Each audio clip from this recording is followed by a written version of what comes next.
Check చేసిన తర్వాత ఏంటంటే మళ్ళీ ప్లానెట్స్కి వెళ్ళిపోతాం. ఓకే. 9 ప్లానెట్స్లో ఏ గ్రహం యొక్క తీవ్రత దోషంగా కనిపిస్తుంది వాళ్ళ జాతకంలో. అప్పుడు 9 గ్రహాలు చెక్ చేసినప్పుడు ఆ 9 గ్రహాలలో ఏ గ్రహం వీకుదో దానికి మనం రెమెడీ ఇస్తాం. అలాగే ఆ 9 గ్రహాల తర్వాత ఏంటి, చక్రాస్. మనకి యోగులందరూ కూడా ద్రష్టలు, చాలా మంది పురుషులందరూ బ్రహ్మం గారి కాలజ్ఞానంలో కూడా ఆయన చక్రాస్ గురించి వివరణ చేశారు ఆయన కాలజ్ఞానంలో. అలాంటి మహాయోగులందరూ కూడా చాలామంది ఏ చక్ర వీక్ అయిపోవడం వల్ల ఏ సమస్యలు వస్తున్నాయి అనేటటువంటిది కూడా మనం తెలియజేయచ్చు. ఎలాంటి డిస్టర్బెన్స్లు వస్తున్నాయి, జనరల్గా ఎలాంటి అనారోగ్య సమస్యలు వస్తున్నాయి. ఉదాహరణకు మూలాధార చక్రం నుంచి మొదలుకొని సహస్రార చక్రం వరకు కూడా ఏ చక్ర ఇన్బ్యాలెన్స్ అయితే ఏ సమస్యలు రాబోతున్నాయి అనేటటువంటిది కూడా మనం చెక్ చేసి చెప్తాం దీంట్లో. అంటే భవిష్యత్తులో రాబోయే జ్యోతిష్యం అంటేనే భవిష్యత్తులో జరగబోయేటటువంటి విపరీతమైనటువంటి సంఘటనలను దూరం చేసుకోవడానికి జ్యోతిష్యాన్ని మనము ఉపయోగిస్తాం. ఎందుకంటే ఒక గ్రహము, ఆ గ్రహం యొక్క ప్రభావము వాళ్ళ మీద చెడుగా ఉన్నప్పుడు వాళ్ళ మీద ప్రభావం చూపిస్తుంది.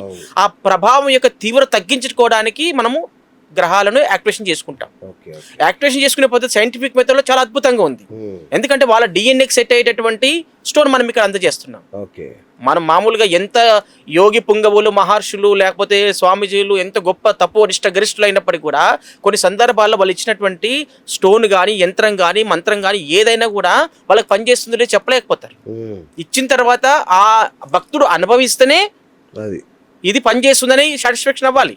కానీ మన దగ్గర ఏం చేస్తున్నాము, ఏ స్టోన్ ఇచ్చినా, ఏ మంత్రం ఇచ్చినా, ఏ యంత్రం ఇచ్చినా ఇది నీకు పని చేస్తేనే ఇస్తున్నాం అని చెప్పేసి క్లియర్గా ఆరా స్కానర్తో చెక్ చేసి ఇస్తున్నాం. ఈ పద్ధతి ఎక్కడ లేదు అసలు. అంటే వాళ్ళకి ఒకటి ఏంటంటే మనిషి లోపల ఫస్ట్ ఆత్మవిశ్వాసాన్ని కల్పించాలి. ఇప్పుడు నమ్ముతేనే ఏదైనా రోగం నయమవుతుంది. ఒక డాక్టర్ దగ్గరికి వెళితే ఏ టాబ్లెట్ ఇచ్చినా నయమైపోతుంది. కారణం ఏంటి, నమ్ముతాం ఫస్ట్. అంటే ఆ నమ్మకం అనేటటువంటిది ఎట్లా కలుగుతుంది అంటే లైవ్లో చూసినప్పుడు, ప్రాక్టికల్ చూసినప్పుడు నమ్ముతారు ఎవరైనా. కాబట్టి ఆ విధంగా చక్రాస్ ఇన్బ్యాలెన్స్ ఏమైనా అయినాయా, వాళ్ళకి జనరల్ ప్రాబ్లమ్స్ ఏమైనా ఉన్నాయా. జనరల్ ప్రాబ్లమ్స్ అంటే ఫైనాన్షియల్ ప్రాబ్లం ఎందుకు వచ్చింది, కోర్టు ప్రాబ్లమ్స్ ఎందుకు ఉన్నాయి, లేకపోతే రిలేషన్షిప్ ప్రాబ్లం ఎందుకు జరుగుతుంది, ఫ్యామిలీ ప్రాబ్లమ్స్ ఎందుకు అవుతున్నాయి, ఇట్లా వర్క్ అబ్స్ట్రక్షన్స్ ఎందుకు అవుతున్నాయి, ఆటంకాలు ఎందుకు ఎదురవుతున్నాయి, మన పని చేసే పని ప్రతి దాంట్లో ఎదురవుతున్నాయి, ఆటంకాలు ఎదురవుతున్నాయి, కొన్ని పనులు పెండింగ్లు పడిపోతున్నాయి. ఇట్లా ప్రతి దాని వెనకాల దీని యొక్క ఏ నెగిటివ్ ఎనర్జీ వీళ్ళకి అడ్డుపడుతుంది అనేటటువంటిది మనము సైంటిఫిక్ జ్యోతిష్యంలో లైవ్లో ప్రత్యక్షంగా చూడొచ్చు. Super right. మరి మీరు ఇంటి ప్లాన్ కూడా చూడకుండా, ప్లాన్ పట్టించుకోకుండా ఓన్లీ ఆర్ఆర్ స్కాన్తోనే దోషాలు ఏమున్నా కూడా పసికట్టేస్తారు ప్రతిదీ. ఇప్పుడు ఆ ఇంట్లోకి వెళ్ళినప్పుడు వాళ్ళకి ఏ ప్రాబ్లం ఉందని ఐడెంటిఫై చేయొచ్చు. ఏ స్థలంలో పట్టుకుంటే ఏ వ్యాధులు వస్తున్నాయి కూడా గుర్తించవచ్చు. ఇప్పుడు ఒకరికి కిడ్నీ ప్రాబ్లం వచ్చింది, లేకపోతే లివర్ ప్రాబ్లం వచ్చింది. మొన్న రీసెంట్గా నేను ఒక రాజకీయ నాయకుని దగ్గరికి వెళ్ళాను. వెళితే వాళ్ళ కొలీగ్స్ చుట్టుపక్కల ఉన్నారనమాట. నేను చెక్ చేస్తున్నప్పుడు ఆయన పైకి వెళ్ళినప్పుడు చెప్పాడు నాకు ఏంటంటే, ఆయనకి ఇందులో ఉన్నటువంటి సమస్యలు ఇవన్నీ ఉన్నాయని చెప్పాను తనకి. లివర్ ప్రాబ్లం ఉంది, లేకపోతే ఈ గాల్ బ్లాడర్ ప్రాబ్లం ఉంది, స్టమక్ రిలేటెడ్ ప్రాబ్లమ్స్ ఇంట్లో ఈ ప్లేస్లో పండుకునే వాళ్ళకి వస్తాయని చెప్పాను. ఆయన పైకి వెళ్ళిన తర్వాత ఇల్లు చెక్ చేయడానికి కిందంతా గ్రౌండ్ ఫ్లోర్ చెక్ చేసినాక పైకి ఫస్ట్ ఫ్లోర్లో ఉంటారు కదా, అక్కడ వెళ్ళిన తర్వాత ఇగో ఈ సమస్యలు ఉన్న వాళ్ళందరూ ఇంట్లో ఉంటారు, ఇంట్లో ఈ సమస్యలు ఖచ్చితంగా ఉంటాయి వీళ్ళకని చెప్పారు. పైకి వెళ్ళిన తర్వాత ఆయన ఒప్పుకుని నాకు లివర్ ప్రాబ్లం వచ్చిందని నేను చెప్పేసి. అలాగా ప్రాక్టికల్గా మనం చెప్పిన దానికి అక్కడ జరిగేదానికి ఖచ్చితమైనటువంటి రిలేషన్ ఉంటుంది. మనం ఏం చెప్తున్నామో అది జరిగి తీరుతుంది అక్కడ.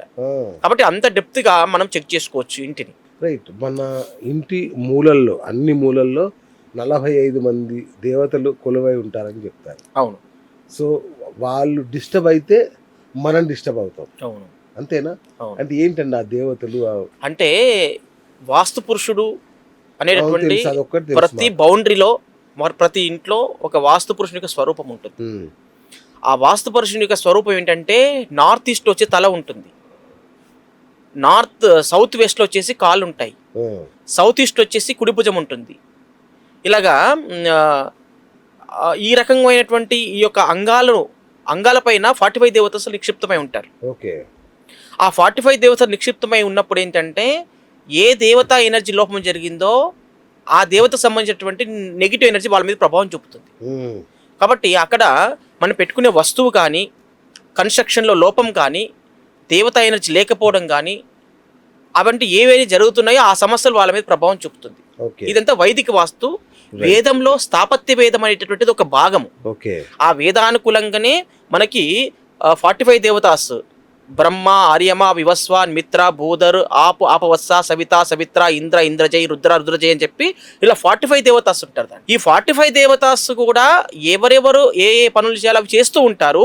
వాళ్ళు ఇన్యాక్టివ్ అయినప్పుడు వాళ్ళకు ఆ యొక్క దేవత యొక్క నెగిటివ్ ఇన్ఫాక్ట్ పడుతుంది.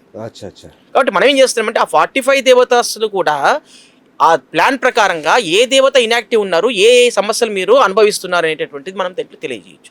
ఫర్ ఎగ్జాంపుల్, ఇప్పుడు మనకి తూర్పున సూర్యదేవత ఉన్నారు అనుకోండి. అలాంటి సందర్భంలో వాళ్ళకి గౌరవ ప్రతిష్టలకు ఆటంకం కలగడము, రాజకీయ రంగంలో ఉన్నతంగా రాణించకపోవడము, ఇట్లా ఒక్కొక్క దేవత యొక్క ఎనర్జీ చేత ఒక్కొక్క సమస్యలు అనేటటువంటి వస్తూ ఉంటాయి. కాబట్టి ఏ దేవత ఎనర్జీ లోపం జరిగిందో, ఉదాహరణకి ఇంకొకటి ఏంటంటే గంధర్వ దేవత అని ఉంటారు.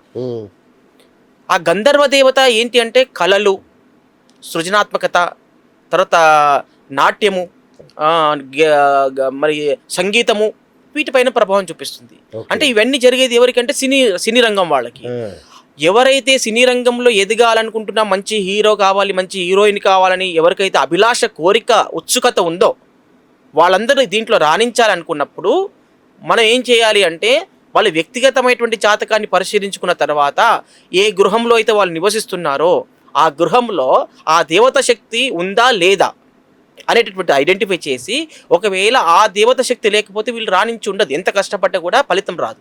కాబట్టి ఆ గంధర్వ దేవత శక్తిని మనము ఒక యంత్రం ద్వారా, ఇప్పుడు ఎగ్జాంపుల్ చెప్తున్నాను, ఇలాంటి యంత్రం ఉంటుంది.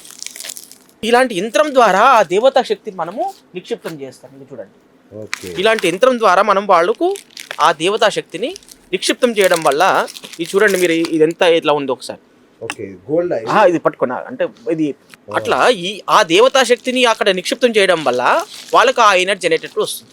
ఇది వాస్తు పురుషుడు, ఇది వాస్తు పురుషుడు కాదు. ఇది ఎవరైతే కళలు పడుతున్నాయో వాళ్ళ ఇంట్లో దాని మీద మంచం ఉంది చూడండి. ఇది మంచమా? ఎవరికైతే కళలు పడుతున్నాయో, రకరకాల కళలు, పిచ్చి పిచ్చి కళలు పడుతుంటాయి, లేకపోతే ఇంకేదైనా డిస్టర్బెన్స్ లోకి వెళ్ళిపోతుంటారు, నిద్ర రావట్లేదు, అలాంటి వాళ్ళకు నిద్ర మాత్రలు వేసుకుని పండుకుంటున్నారు. కానీ వాళ్ళ బెడ్ లో లోపమా లేకపోతే స్థలం యొక్క ప్రభావమా, ఇది ఏంటంటే అక్కడ ఉన్నటువంటి బెడ్ మంజూష అంటాం దీన్ని. ఈ బెడ్ మంజూష అనేది బెడ్ కింద పెట్టడం వల్ల ఏమవుతుందంటే అనేకమైనటువంటి భూగర్భ దోషాలను నివృత్తి చేస్తుంది, కళలు రాకుండా కాపాడుతుంది వ్యక్తిని, నిద్ర బాగా పడుతుంది. అట్లా ప్రతి దానికి ప్రతి ఎనర్జీ ఇచ్చేటటువంటి దీంట్లో వైదిక వాస్తులు ఉంది. కాబట్టి ఆ దేవత, ఏ దేవత యొక్క ఎనర్జీ లేదో ఆ దేవత ఎనర్జీని మనము అక్కడ బాగా శక్తివంతం చేస్తాం. ఆ శక్తివంతం చేసినప్పుడు ఆటోమేటిక్గా దాని యొక్క ఫలితం అనేది కనిపిస్తుంది.